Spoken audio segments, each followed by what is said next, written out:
What's up guys, Vince Blaze here with Adventure Tennis. Today we're at Tuxedo Tennis Club. It's a beautiful day and we're going to be reviewing the Ezone 100.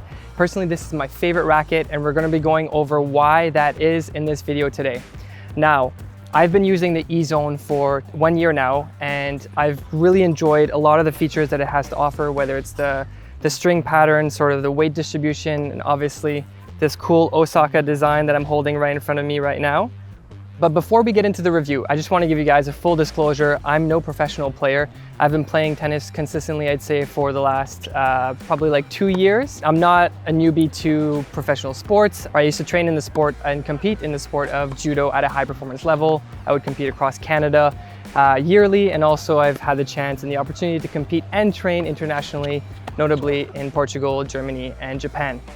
That being said, like I said, I'm still a newbie to the tennis world, and so maybe the terminology and the explanations that I'll be using won't be as accurate as I would like them to be, but hopefully you guys gain some insight from this video. Now, before we get into the review, I just want to mention that I previously used to play with the Racquet Pure Aero, which is a heavy spin racket, and then I transitioned into the Head Extreme MP, which is also a very spin-friendly racket as well.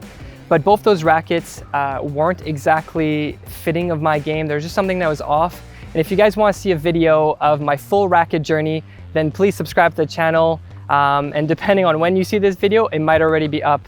But without further ado, let's get hitting with this racket and give you guys some of my thoughts and opinions after 1 year of using it.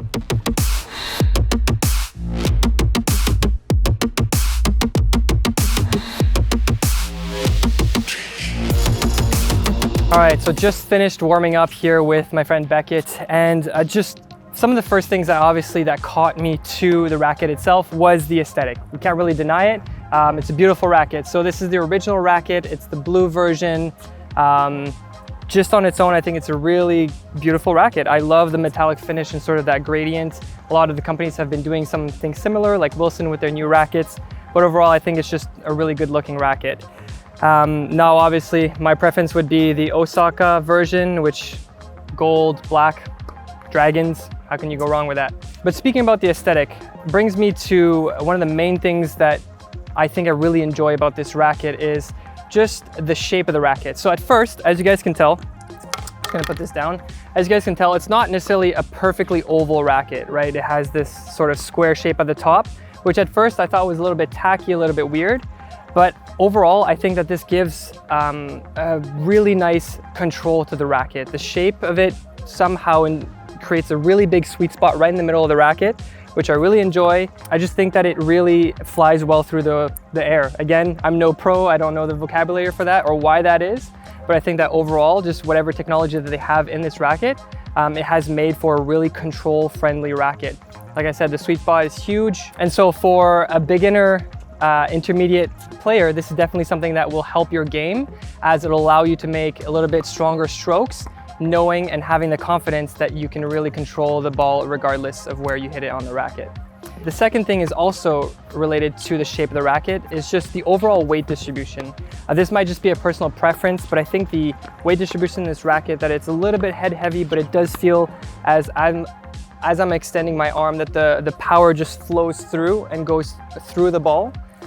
So I feel like this is really, it probably is just a more biased thing and just more curated to my own game, but I really like the weight distribution and how it flows through the ball. And one of the last things that I really enjoy about this racket, I'd say, is the thicker beam. So this probably related again to sort of the weight distribution, the control aspect, but the thicker beam does allow, I feel, for more plow through the ball.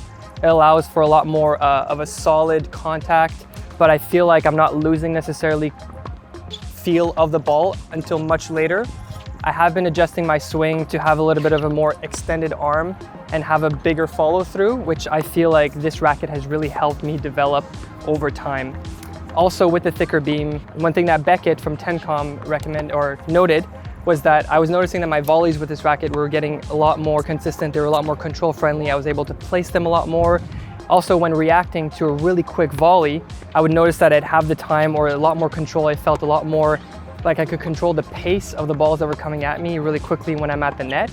Beckett mentioned that it was probably likely due to the thickness of the beam. which just allows for, again, a little bit more control. It's a little bit heavy on the side.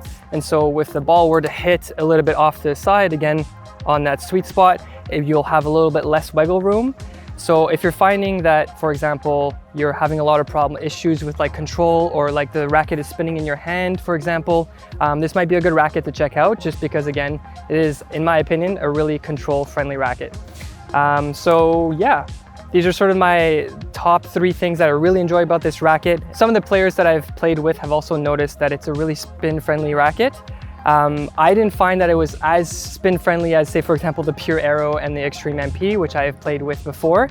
But I think it's also due to the fact that you can really control the spin. So you'll get as much spin as you put into it. So yeah, this racket will really give you the spin if you ask for it, which I think is nice. I felt like the Pure Aero was just a spin all the time, very overpowered, and I couldn't really flatten my shots.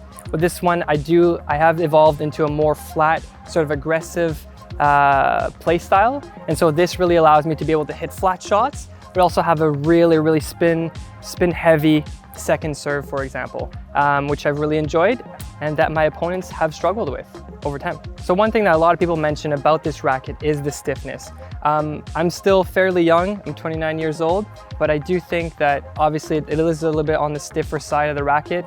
I originally used to play with tension at 56 pounds. I'm now dropped it to 54, and I found that to be a lot more, I guess, control friendly. I feel like the ball pockets a lot more obviously into my racket, which I like.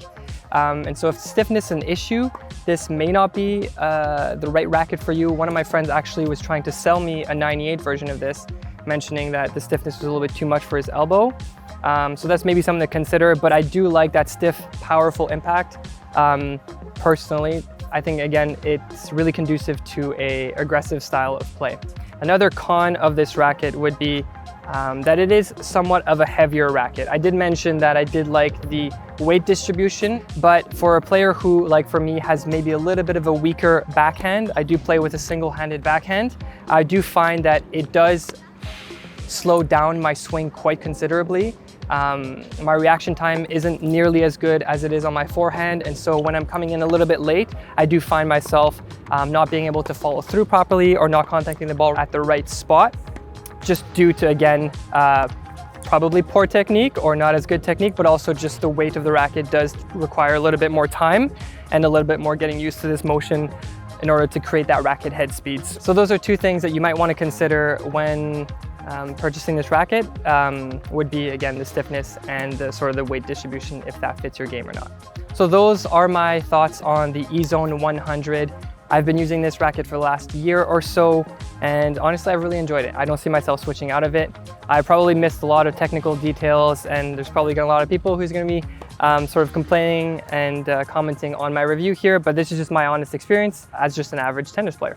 Hope you guys enjoyed it. If you guys have any comments, feel free to drop a comment. Like I said, you can subscribe to the channel, as hopefully we'll be posting a lot more content moving forward, and drop a like if you enjoyed it.